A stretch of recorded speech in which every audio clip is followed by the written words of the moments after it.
बहनों, दूसरी कहानी है तालाब की कथा। एक साहूकार था। उसके गांव में पानी की बहुत कमी थी। उसने एक बहुत बड़ा तालाब खुदवाया, किंतु उसमें पानी नहीं आया। बहुत यज्ञ होम करे पर पानी नहीं आया। फिर किसी तांत्रिक को बताया तो उन्होंने कहा कि उस तालाब में साहूकार यदि अपने बड़े बेटे या बड़े पोते की बलि दे तो पानी आ जाएगा। साहूकार ने सोचा, बड़े बेटे की बलि दूं तो बहू विधवा हो जाएगी।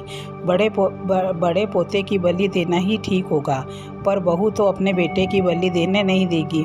सो साहूकार ने बहू को पीहर भेज दिया और पोते को अपने पास ही रख लिया और उसके पीछे से पोते की बलि दे दी। बलि देते ही तालाब भर गया। सारा गांव तालाब की पूजा करने गया, किंतु साहूकार ने इस भय के कारण बहू को नहीं बुलाया कि यदि बहू बच्चे के विषय में पूछेगी तो मैं क्या कहूँगा।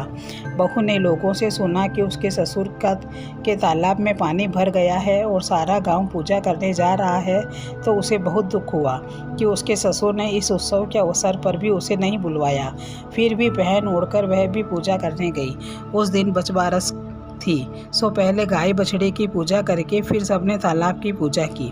पूजा करके बहू ने अपने लड़के को आवाज़ दी कि आकर पूजा का प्रसाद रख खा लेवे। तालाब की पूजा जब करते हैं तो तालाब के किनारे माएँ लड्डू रखती है और बेटे उन लड्डू को उठाते हैं। तो उसने भी अपने बेटे को आवाज़ दी कि आजा लड्डू उठाकर खा ले। सास ससुर मन ही मन भगवान से प्रार्थना करने लगे, हे भगवान, जनता की भलाई के लिए पोते को बलि तो चढ़ा दिया, पर अब बहू को क्या कहूँ कि उसका बेटा ही मैंने बलि चढ़ा दिया है।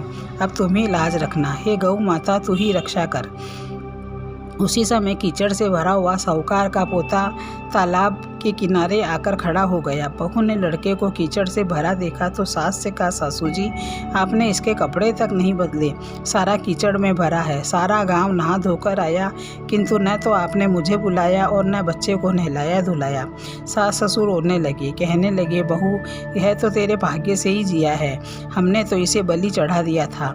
इस दिन से अपने पुत्रों की रक्षा के लिए स्त्रियाँ तालाब का पूजन करने लगी। कहानी कहने वाले सुनने वालों सबकी बछबारस माता इसी प्रकार रक्षा करे जैसे साहूकार के पोते की रक्षा की।